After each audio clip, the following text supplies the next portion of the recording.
Avon coaching centre के इस YouTube channel पे आपका स्वागत है। इसमें हम लोग हिंदी से संबंधित महत्वपूर्ण वस्तुनिष्ठ प्रश्नों को देखने वाले हैं। अतः आप इस वीडियो को पूरा देख लेते हैं तो आपके 30 प्लस मार्क्स कन्फर्म हो जाएंगे। इसके पहले हम लोग हिंदी वर्णिका से संबंधित महत्वपूर्ण वस्तुनिष्ठ प्रश्नों को देख चुके हैं। थोड़े मेहनत से ही आप जो है ज़्यादा मार्क्स पा लेंगे। तो आइए शुरू करते हैं आज की स्पेशल प्रस्तुति, जो हिंदी के गोधूलि से संबंधित प्रश्न है। तो पहला प्रश्न है, श्रम विभाजन और जाति प्रथा कहाँ से लिया गया है?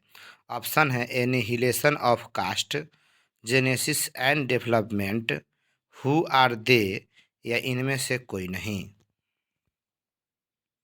तो इसका जो राइट आंसर हो जाएगा एनिहिलेशन ऑफ कास्ट हो जाएगा। नेक्स्ट क्वेश्चन देखेंगे।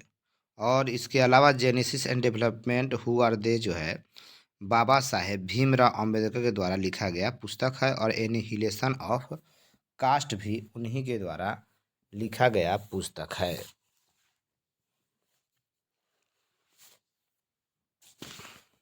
अब हम लोग नेक्स्ट क्वेश्चन देख लेते हैं। अगला प्रश्न है, श्रम विभाजन और जाति प्रथा का हिंदी अनुवादक कौन है? ऑप्शन है भीमराव अंबेडकर, भवानी शंकर त्रिवेदी, ललय सिंह यादव, या फिर इनमें से कोई नहीं। देखिएगा, इसका जो राइट आंसर हो जाएगा वो हो जाएगा सी नंबर ऑप्शन सही है, ललय सिंह यादव। क्या हो जाएगा? ललय सिंह यादव। तो यहाँ से आप जो है देख लेंगे, ललय सिंह यादव। नेक्स्ट प्रश्न देखेंगे। अगला प्रश्न है, भीमराव अंबेडकर के 3 प्रेरक व्यक्ति कौन थे?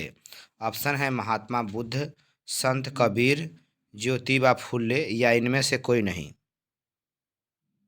देखिएगा, इसका जो राइट आंसर हो जाएगा डी नंबर ऑप्शन सही है, इनमें सभी। तो याद रखेंगे, भीमराव अंबेडकर के जो है 3 प्रेरक व्यक्ति हुए, महात्मा बुद्ध, संत कबीर और ज्योतिबा फुले। Next question. अगला प्रश्न है, भीमराव अंबेडकर का जन्म कब हुआ था? ऑप्शन है 14 मार्च 1890, 14 अप्रैल 1891, 12 मार्च 1892, या 15 मार्च 1890। तो देखिएगा, इसका जो राइट आंसर हो जाएगा बी नंबर ऑप्शन सही है, 14 अप्रैल 1891 को भीमराव अंबेडकर का जन्म हुआ था, मध्य प्रदेश राज्य के महू में। किस राज्य में? मध्य प्रदेश के राज्य महू में एक दलित परिवार में इनका जन्म जो है हुआ था। नेक्स्ट प्रश्न देख लेंगे। भीमराव अंबेडकर का निधन कब हुआ? ऑप्शन है 6 दिसंबर 1955, 6 दिसंबर 1956, 9 नवंबर 1952, या 15 मार्च 1957। तो देखिएगा, इसका जो राइट आंसर हो जाएगा बी नंबर ऑप्शन सही है, 6 दिसंबर 1956 को बाबा साहेब भीमराव अंबेडकर का निधन दिल्ली में हो गया। नेक्स्ट क्वेश्चन देख लेंगे। भीमराव अंबेडकर का निधन कहाँ हुआ था? ऑप्शन है मध्य प्रदेश, महाराष्ट्र, उत्तर प्रदेश, या फिर दिल्ली। तो इसका जो राइट आंसर हो जाएगा डी नंबर ऑप्शन सही है, दिल्ली। नेक्स्ट क्वेश्चन देखेंगे। भीमराव अंबेडकर का जन्म कहाँ हुआ था? मध्य प्रदेश के महू में, या महाराष्ट्र में, या उत्तर प्रदेश के कुशीनगर में, या फिर दिल्ली में। तो इसका जो राइट आंसर हो जाएगा ए नंबर ऑप्शन सही है, मध्य प्रदेश के महू में। नेक्स्ट क्वेश्चन है, किनके प्रोत्साहन से भीमराव अंबेडकर उच्च शिक्षा के लिए विदेश गए थे? ऑप्शन है मध्य प्रदेश नरेश, बड़ौदा नरेश, लखनऊ के नवाब, या दिल्ली दरबार। तो इसका जो राइट आंसर होगा बी नंबर ऑप्शन सही है। बड़ौदा नरेश के प्रोत्साहन से भीमराव अंबेडकर हायर एजुकेशन के लिए विदेश गए थे। नेक्स्ट क्वेश्चन देखेंगे। अगला प्रश्न है, भीमराव अंबेडकर बेरोजगारी का मुख्य कारण किसे मानते थे?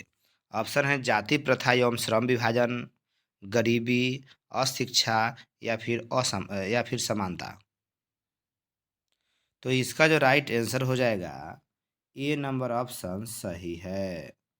तो भीमराव अम्बेडकर जो है भारत में बेरोजगारी का मुख्य कारण जात पर आधारित श्रम विभाजन ही मानते थे। नेक्स्ट क्वेश्चन देखेंगे।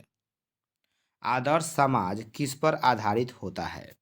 समता, बंधुत्व, स्वतंत्रता या इनमें सभी। तो इसका जो राइट आंसर हो जाएगा, डी नंबर ऑप्शन सही है। तो क्या हो जाएगा ऑप्शन डी नंबर ऑप्शन सही है। तो यहाँ आप याद रखिएगा। तो आदर्श समाज जो है समानता, भाईचारा और स्वतंत्रता पर आधारित होना चाहिए। नेक्स्ट प्रश्न देख लेंगे। विष के दांत नामक कहानी के लेखक कौन है? ऑप्शन है हजारी प्रसाद द्विवेदी, गुणाकर मूले, नलिन विलोचन शर्मा या फिर अमरकांत। तो देखिएगा इसका जो राइट आंसर हो जाएगा, सी नंबर ऑप्शन सही है, नलिन विलोचन शर्मा। तो क्या हो जाएगा इसका right answer, Nalin विलोचन Sharma. Next question देखिएगा। अगला प्रश्न है, बहादुर नामक कहानी के लेखक कौन है? ऑप्शन है हजारी प्रसाद द्विवेदी, गुणाकर मूल्य, नलिन विलोचन शर्मा या अमरकांत। तो देखिएगा इसका जो राइट आंसर होगा, डी नंबर ऑप्शन सही है, अमरकांत।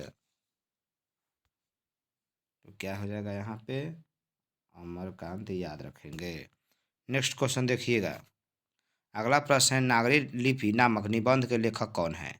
हजारी प्रसाद द्विवेदी, गुणाकर मूल्य, नलिन विलोचन शर्मा या अमरकांत। तो इसका जो राइट आंसर हो जाएगा, वो हो जाएगा बी नंबर ऑप्शन सही है, गुणाकर मूल्य। नेक्स्ट देखेंगे, नाखून क्यों बढ़ते हैं नामक निबंध के लेखक कौन है? ऑप्शन है हजारी प्रसाद द्विवेदी, गुणाकर मूल्य, नलिन विलोचन शर्मा या फिर अमरकांत। तो इसका जो राइट आंसर हो जाएगा, ए नंबर ऑप्शन सही है, हजारी प्रसाद द्विवेदी। नेक्स्ट देखेंगे, नाखून क्यों बढ़ते हैं यह सवाल लेखक से किसने पूछा? उनकी पुत्री ने, उनके पुत्र ने या पत्नी ने या फिर मित्र ने। तो इसका जो राइट आंसर हो जाएगा, ए नंबर ऑप्शन सही है, उनकी पुत्री ने। नेक्स्ट प्रश्न, विष के दांत साहित्य की कौन सी विद्या है? कहानी, संस्मरण, व्यंग या फिर जीवनी। तो देखिएगा इसका जो राइट आंसर हो जाएगा, ए नंबर ऑप्शन सही है, कहानी। नेक्स्ट प्रश्न देखिएगा, सेन साहब की नई मोटर कार कितने रुपए में आई थी? 7,000 में, 1.5 लाख में, 1 लाख में या 7,500 में। तो इसका जो राइट आंसर हो जाएगा, डी नंबर ऑप्शन सही है, 7,500 में। नेक्स्ट प्रश्न देख लेंगे, सेन साहब की नई मोटर कार का रंग कैसा था? काला, लाल, नीला या फिर उजला। तो इसका जो राइट आंसर हो जाएगा, ए नंबर ऑप्शन सही है, काला। नेक्स्ट प्रश्न देखिएगा, सीमा, रजनी, आलो, शेफाली, आरती, ये पांचों किसकी बहनें थी? मदन की, खोखा की, लेखक की या फिर सेन साहब की। तो देखिएगा इसका जो राइट आंसर हो जाएगा, बी नंबर ऑप्शन सही है, खोखा यानी कासू की। तो ये पांचों बहनें जो है पांचों लड़कियां खोखा की बहनें थी। नेक्स्ट प्रश्न देखेंगे, खोखा के दांत किसने तोड़ डाले? मदन, गिरधर, लेखक या फिर सेन साहब। तो इसका जो राइट आंसर हो जाएगा, ए नंबर ऑप्शन सही है, मदन। खोखा के जो है दांत मदन ने तोड़ डाले थे। नेक्स्ट प्रश्न देख लेंगे। मदन किसका पुत्र था? सोफर, गिरधर, लेखक या फिर सेन साहब? तो देखिएगा इसका जो राइट आंसर हो जाएगा बी नंबर ऑप्शन सही है। मदन जो है गिरधर का पुत्र था। मदन किसका पुत्र था? गिरधर का। नेक्स्ट प्रश्न देख लेंगे। यहाँ पे देखेंगे सोफर जो है ड्राइवर को बोला जाता है, तो सोफर क्या था? ड्राइवर था। नेक्स्ट प्रश्न देख लेंगे। अगला प्रश्न है 20 के दांत कहानी के नायक कौन है? मदन, गिरधर, खोखा या सेन साहब? तो देखिएगा इसका जो राइट आंसर हो जाएगा ए नंबर ऑप्शन सही है, मदन। नेक्स्ट प्रश्न देखिए। मैक्स मुलर को वेदांतियों का वेदांती किसने कहा था? दयानंद सरस्वती, रविंद्रनाथ टैगोर, विवेकानंद या फिर गांधी जी? तो इसका जो राइट आंसर हो जाएगा सी नंबर ऑप्शन सही है, विवेकानंद। तो क्या हो जाएगा आंसर आपका? विवेकानंद। ध्यान रखेंगे। नेक्स्ट प्रश्न। सब पुराने अच्छे नहीं होते और सब नए खराब नहीं होते, यह किसका कथन है? दयानंद सरस्वती, कालिदास, विवेकानंद या फिर गांधी जी? तो देखिएगा इसका जो राइट आंसर होगा बी नंबर ऑप्शन सही है, कालिदास। और यह जो कथन है भारत से हम क्या सीखे से लिया गया है। नेक्स्ट प्रश्न। नहीं, इसे नहीं, यह जो है नाखून क्यों बढ़ते हैं से लिया गया है। नेक्स्ट क्वेश्चन देख लेंगे। यह बात कहाँ से लिया गया है? नाखून क्यों बढ़ते हैं। तो देख लेंगे आप कहाँ से लिया गया है। अगला प्रश्न है भारत से हम क्या सीखे क्या है? निबंध, कहानी, भाषण या फिर व्यक्ति चित्र? तो इसका जो राइट आंसर हो जाएगा भारत से हम क्या सीखे क्या है, भाषण है, जिसे मैक्स मुलर ने दिए हैं। नेक्स्ट प्रश्न देखिएगा। मेघदूत का जर्मन में अनुवाद किसने किया था? अमरकांत, ईश्वर पेटलिकर, मैक्स मुलर या फिर सुजाता? तो इसका जो राइट आंसर हो जाएगा सी नंबर ऑप्शन सही हो जाएगा, मैक्स मुलर। नेक्स्ट प्रश्न। कठ और केन नामक उपन्यास का जर्मनी में ही किसने अनुवाद किया? ऑप्शन है अमरकांत, ईश्वर पेटलिकर, मैक्स मुलर या फिर सुजाता? तो इसका जो राइट आंसर हो जाएगा सी नंबर ऑप्शन सही है, मैक्स मुलर। नेक्स्ट प्रश्न देखेंगे। भारत से हम क्या सीखे पाठ का हिंदी अनुवादक कौन है? अमरकांत, ईश्वर पेटलिकर, मैक्स मुलर या फिर भवानी शंकर त्रिवेदी? तो इसका जो राइट आंसर हो जाएगा डी नंबर ऑप्शन सही है, भवानी शंकर त्रिवेदी। नेक्स्ट प्रश्न। वारेन हेंगिस्टिस को बनारस के निकट कितने दारिस नामक सोने के सिक्के मिले थे? 162, 168, 172, 308? तो इसका जो राइट आंसर हो जाएगा सी नंबर ऑप्शन सही है, 172। नेक्स्ट प्रश्न। अनाम दास का पोता अनाम दास का पोथा उपन्यास के लेखक कौन है? गुणाकर मूले, हजारी प्रसाद द्विवेदी, बालकृष्ण भट्ट, नलिन विलोचन शर्मा?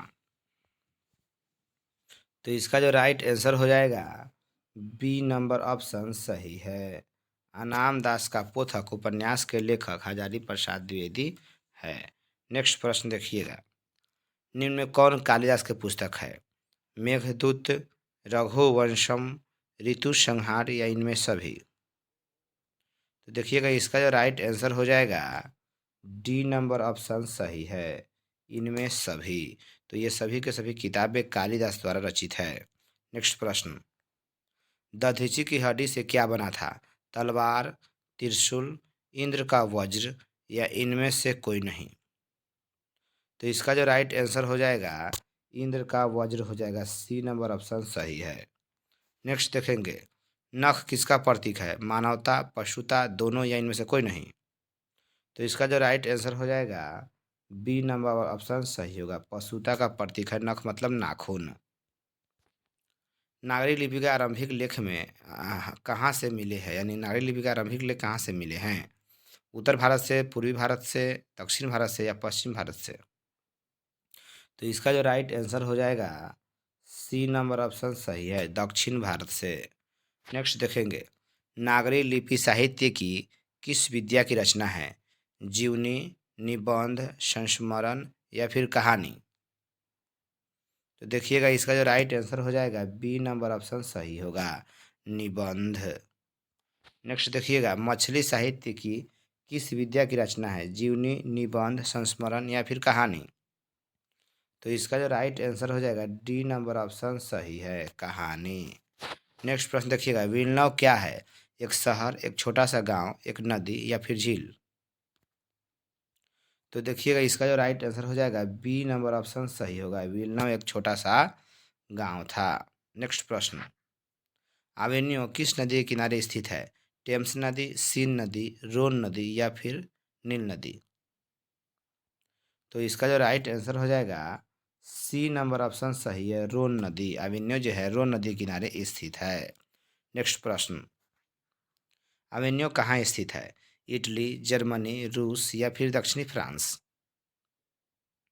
देखिएगा इसका जो राइट आंसर हो जाएगा डी नंबर ऑप्शन सही है, दक्षिणी फ्रांस। नेक्स्ट है, फ्रांस का एक प्रमुख कला केंद्र कौन रहा है? दक्षिणी फ्रांस, अवेन्यू, ला सत्रुज या उत्तरी फ्रांस? देखिएगा इसका जो राइट आंसर हो जाएगा बी नंबर ऑप्शन सही है, अवेन्यू। नेक्स्ट प्रश्न, लेखक अवेन्यू में कितने दिनों तक रहे? 19 दिन, 20 दिन, 21 दिन या फिर 22 दिन? तो इसका जो राइट आंसर हो जाएगा ए नंबर ऑप्शन सही है, 19 दिन। तो लेखक जो है अवेन्यू में 19 दिन रहते हैं। और अवेन्यू कहाँ कहाँ है? तो अवेन्यू जो है दक्षिणी दक्षिणी फ्रांस में है।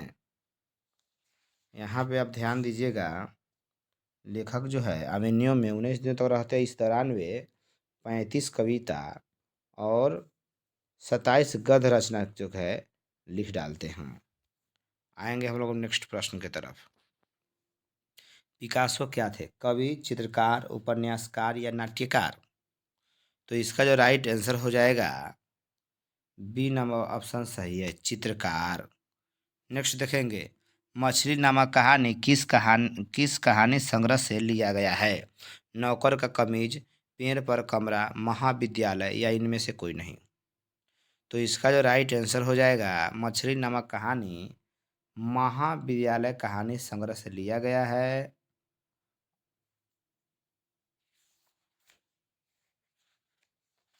और नौकर का कमीज, पेड़ पर कमरा जो है और महाविद्यालय, तीनों पुस्तकों के लेखक जो है विनोद कुमार शुक्ल है।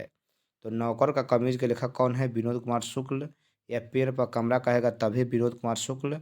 और महाविद्यालय के लेखक जो विनोद कुमार शुक्ल तो है ही, लेकिन मछली कहानी जो है महाविद्यालय से नामक कथा संग्रह से, कहानी संग्रह से लिया गया है। और इसमें जो है मछली संबंधित जो है कहानी बताया गया है। और इसमें एक नदी का चर्चा है, उस नदी का नाम क्या रहता है? मोहरा। तो याद रखिए, मोहरा क्या है? एक नदी का नाम है जो शहर से 3 मील दूर पर स्थित रहता है। मछली के लिए जो मसाला कौन पीसती है? माँ पीसती है। ठीक है, तो इसको याद रखिएगा। और अचानक मछली का कौन भागता है? संतु। और लेखक के छोटे भाई का नाम क्या था? संतु था। ठीक है, संतु जो है मछली कटने के कारण उदास हो गया था। और देखिएगा पिताजी जो है यानी लेखक बाजार से कई गो मछली खरीद के लाते हैं? 3 गो। ठीक है, घर में मछली कौन खाता था? तो लेखक खाते हैं, लेखक लेखक के पिताजी खाते थे। लेखक के घर में जो है मछली लेखक के पिताजी खाते थे। मछली को घर का नौकर जो है भगू काटता था सिलबट्टे पर। तो इतना बात जो है ये सब याद रखेंगे आप, ऑब्जेक्टिव में काम आएंगे। नेक्स्ट प्रश्न देख लेंगे, जीत जीत मैं निरखत हूँ है क्या? कहानी, निबंध, ललित रचना या फिर साक्षात्कार? देखिए और बताइए।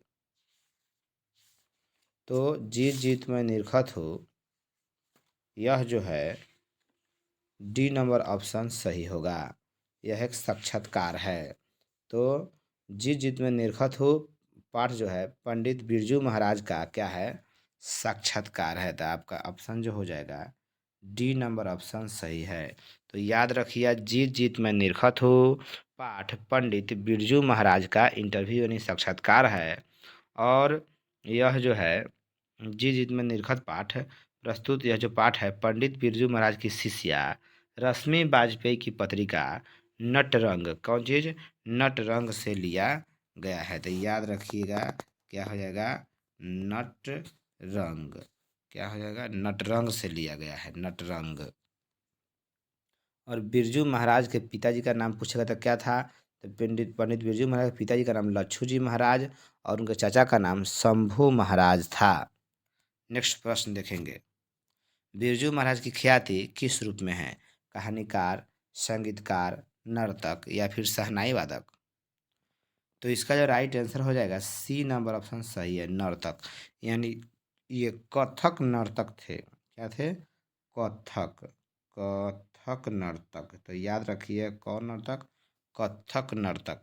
नेक्स्ट प्रश्न देखिएगा, बिरजू महाराज खुद को किसका शागिर्द मानते थे। शागिर्द मतलब होता है शिष्य, पिता, माँ, मामा या फिर चाचा।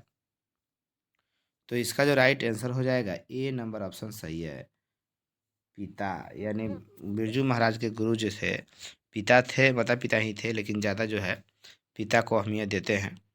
तो बिरजू महाराज खुद को पिता का अपना शागिर्द मानते थे। नेक्स्ट प्रश्न देखिएगा, बिरजू महाराज के पिता की मृत्यु कैसे हो गई, बुखार से, कैंसर से, लू लगने से या फिर भूख से। तो इसका जो राइट आंसर हो जाएगा सी नंबर ऑप्शन सही है, लू लगने से। तो बिरजू महाराज के पिता की मृत्यु जो है लू लगने से हो गई थी, जो 54 वर्ष के थे। तो उनके पिताजी का नाम क्या था, लच्छू जी महाराज की मृत्यु 54 वर्ष की उम्र में लू लगने से हो गई। नेक्स्ट देखेंगे, बिरजू महाराज को संगीत नाटक अकादमी अवार्ड किस उम्र में मिला, 27 वर्ष की उम्र में, 22 वर्ष की उम्र में, 18 वर्ष की उम्र में या फिर 25 वर्ष की उम्र में। तो देखिएगा इसका जो राइट आंसर हो जाएगा ए नंबर ऑप्शन सही है। तो बिरजू महाराज को जो है संगीत नाटक अकादमी अवार्ड 27 वर्ष की उम्र में मिला था, जो 1965 में मिला था। कब मिला था, 1965। तो याद रखिएगा जब डेट पूछेगा तो 1965 उम्र होगा, तो 27 वर्ष की उम्र में। नेक्स्ट प्रश्न देख लीजिए, बहादुर का पूरा नाम क्या था, खुश बहादुर, तेज बहादुर, दिल बहादुर, गुल बहादुर। तो इसका जो राइट आंसर हो जाएगा सी नंबर ऑप्शन सही है, दिल बहादुर। कौन सा आंसर हो जाएगा, दिल बहादुर। नेक्स्ट देखिए, बहादुर पर कितने रुपए की चोरी का आरोप लगा था, 10, 11, 12 या फिर 15। तो इसका जो राइट आंसर हो जाएगा बी नंबर ऑप्शन सही है, 11 रुपया। नेक्स्ट, बहादुर लेखक को क्या कहकर संबोधित करता था, मालिक, साहब, बाबूजी या फिर साहब जी। तो इसका जो राइट आंसर हो जाएगा सी नंबर ऑप्शन सही है, बाबूजी। नेक्स्ट, बहादुर से मार खाकर भैंस भागी भागी किसके पास चली गई, मालिक, माँ, बहन या फिर चाची।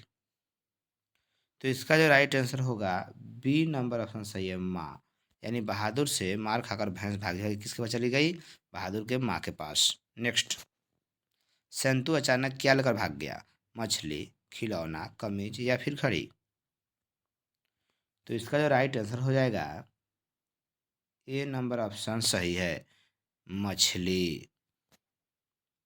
मछली नामक कहानी में पिताजी किससे नाराज थे, ऑप्शन देखिए, दीदी से, संतू से, नरेंद्र से या फिर लेखक से। तो इसका जो राइट आंसर हो जाएगा सी नंबर ऑप्शन सही है, नरेन।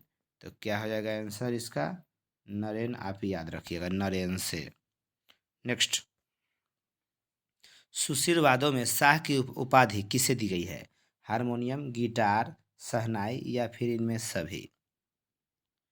तो इसका जो राइट आंसर हो जाएगा सी नंबर ऑप्शन सही है, सुनने वाला वाद। नेक्स्ट प्रश्न, तो सुशील वादों में शाह की उपाधि शहनाई को दी गई है। बिस्मिल्लाह खां का संबंध किससे है? हारमोनियम, गिटार, शहनाई या इनमें सभी?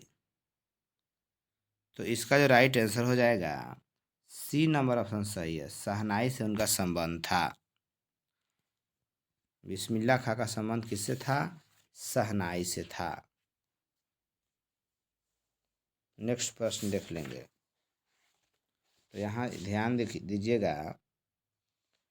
तो बिस्मिल्लाह खां का जो व्यक्ति चित्र है, इनके बारे में नौबत खाने में इबादत नामक पुस्तक चैप्टर में जो है इनके बारे में बताया गया है, जिसके लेखक कौन है? यतीन्द्र मिश्र है। और बिस्मिल्लाह खां और बिस्मिल्लाह खां का जो पूछेगा संबंध किस मुस्लिम त्यौहार से था, तो क्या हो जाएगा? मुहर्रम। तो उसको आप याद रखिएगा, मुहर्रम। तो बिस्मिल्लाह खां और शहनाई के साथ एक मुस्लिम पर्व का नाम जुड़ता है, वो कौन पर्व है? मुहर्रम। बिस्मिल्लाह खां के माता का नाम मिठन और पिता का नाम जो है बख्श खां था। नेक्स्ट प्रश्न देख लेंगे। बिस्मिल्लाह खां के बचपन का नाम क्या था? अली बख्श, कमरुद्दीन, बख्श खां या इनमें से कोई नहीं? तो इसका जो राइट आंसर हो जाएगा बी नंबर ऑप्शन सही है, कमरुद्दीन। नेक्स्ट, नौबत खाने में इबादत पाठ के केंद्र में कौन है? बिरजू महाराज, बिस्मिल्लाह खान, जाकिर हुसैन या इनमें से कोई नहीं? तो इसका जो राइट आंसर हो जाएगा नौबत खाने में इबादत पाठ में बिस्मिल्लाह खां के बारे में जिक्र है। नेक्स्ट प्रश्न देखिएगा। काशी किसकी पाठशाला है? संस्कृति की, नृत्य की, संगीत की या वादन की? तो इसका जो राइट आंसर हो जाएगा ए नंबर ऑप्शन सही है, संस्कृति की। Next question. गांधी जी दक्षिण अफ्रीका से भारत कब लौटे? 1914 में, 1915 में, 1916 में, 1917 में? तो इसका जो राइट आंसर हो जाएगा बी नंबर ऑप्शन सही है, 1915। नेक्स्ट देखिएगा। हरिजन तथा यंग इंडिया जैसे पत्रिकाओं का संपादन किसने किया? महात्मा गांधी, सुभाष चंद्र बोस, रविंद्रनाथ टैगोर, जवाहरलाल नेहरू? तो इसका जो राइट आंसर हो जाएगा ए नंबर ऑप्शन सही है, महात्मा गांधी। नेक्स्ट देखिएगा। गांधी जी को सबसे पहले राष्ट्रपिता किसने कहा था? तो ऑप्शन है मोतीलाल नेहरू, सुभाष चंद्र बोस, रविंद्रनाथ टैगोर या फिर जवाहरलाल नेहरू? तो इसका जो राइट आंसर हो जाएगा बी नंबर ऑप्शन सही है, सुभाष चंद्र बोस। नेक्स्ट देखिएगा। करो या मरो का नारा किसने दिया था? महात्मा गांधी, सुभाष चंद्र बोस, रविंद्रनाथ टैगोर या फिर जवाहरलाल नेहरू? तो इसका जो राइट आंसर हो जाएगा ए नंबर ऑप्शन सही है, महात्मा गांधी। नेक्स्ट देखिएगा। शिक्षा और संस्कृति किनकी रचना है? महात्मा गांधी, सुभाष चंद्र बोस, रविंद्रनाथ टैगोर या रामविलास शर्मा? तो इसका जो राइट आंसर हो जाएगा ए नंबर ऑप्शन सही है, महात्मा गांधी। शेक्सपियर किस भाषा का कवि है? संस्कृत, फ्रेंच, अंग्रेजी या फिर ग्रीक? तो इसका जो राइट आंसर हो जाएगा सी नंबर ऑप्शन सही है, अंग्रेजी। तो क्या हो जाएगा? इंग्लिश आप याद रखेंगे। नेक्स्ट देखेंगे। ननकाना साहब किनका जन्म स्थान है? गुरु गोविंद सिंह, गुरु नानक देव, गुरु अर्जन देव या गुरु तेग बहादुर? तो इसका जो राइट आंसर हो जाएगा बी नंबर ऑप्शन सही है, गुरु नानक देव। नेक्स्ट देखिएगा। गुरु नानक की मुलाकात किस मुगल सम्राट से हुई थी? बाबर, हुमायूं, अकबर या फिर जहांगीर? तो इसका जो राइट आंसर हो जाएगा ए नंबर ऑप्शन सही है, बाबर। निम्न में कौन गुरु नानक की रचना है? जपू जी, आशा दीवार, रहीरास या इनमें सभी? तो इसका जो राइट आंसर हो जाएगा डी नंबर ऑप्शन सही है। तो गुरु नानक की जो है जपू जी, आशा दीवार, रहीरास, ये सभी उन्हीं की रचनाएं है। तो आप जो है पूछेगा अलग से भी, रहीरास के लेखक कौन है? तो क्या हो जाएगा? गुरु नानक देव। या आशा दीवार या जपू जी का है, तो ये सब किताब को क्या कीजिएगा, याद रखिएगा। इसके अलावा सोहिला, सोहिला का भी लेखक कौन थे? गुरु नानक देव ही थे। तो इसमें जो है इस सबको याद रखेंगे आप। नेक्स्ट प्रश्न देख लीजिए। गुरु नानक किस भक्ति धारा के कवि थे? सगुण, निर्गुण, दोनों या इनमें से कोई नहीं? तो इसका जो राइट आंसर हो जाएगा बी नंबर ऑप्शन सही है, निर्गुण। नेक्स्ट प्रश्न देखिएगा। गुरु नानक का जन्म कहाँ हुआ था? अयोध्या, दुर्ग, अमृतसर या तलवंडी? तो इसका जो राइट आंसर हो जाएगा डी नंबर ऑप्शन सही है। कौन हो जाएगा? डी नंबर ऑप्शन सही है। तो तलवंडी लाहौर पड़ता है जो पाकिस्तान में चला गया है। नेक्स्ट देखिएगा, निम्न में कौन रस खान की रचना है? प्रेम वाटिका, सुजान रस खान, दोनों, या इनमें से कोई नहीं? तो इसका राइट आंसर हो जाएगा दोनों। तो रस खान की जो है, रस खान की अ, रचनाओं में प्रेम वाटिका और सुजान सागर दोनों हैं। तो याद रखिए, दोनों पुस्तक के लेखक कौन है? रस खान। नेक्स्ट प्रश्न देखिएगा, दोनों मतलब अलग अलग। 17वां प्रश्न है, रस खान दिल्ली के बाद कहाँ चले गए? बनारस, ब्रजभूमि, हस्तिनापुर या अयोध्या? तो इसका जो राइट आंसर हो जाएगा, बी नंबर ऑप्शन सही हो जाएगा। क्या हो जाएगा? बी नंबर ऑप्शन सही है। तो ये हो गए। तो हम लोग जो है हिंदी के महत्वपूर्ण प्रश्नों को देख लिए। आप इसको ध्यान रखिए और जाकर एग्जाम में एकदम बना दीजिए। यदि आपको हमारा वीडियो अच्छा लगा हो तो इसे अपने दोस्तों में ज़्यादा से ज़्यादा शेयर अवश्य करें। यदि आप इस चैनल पर नए हैं तो इसे सब्सक्राइब भी कर लें ताकि आपको ऐसे ही वीडियो मिलते रहें। तब तक के लिए धन्यवाद। जय हिंद।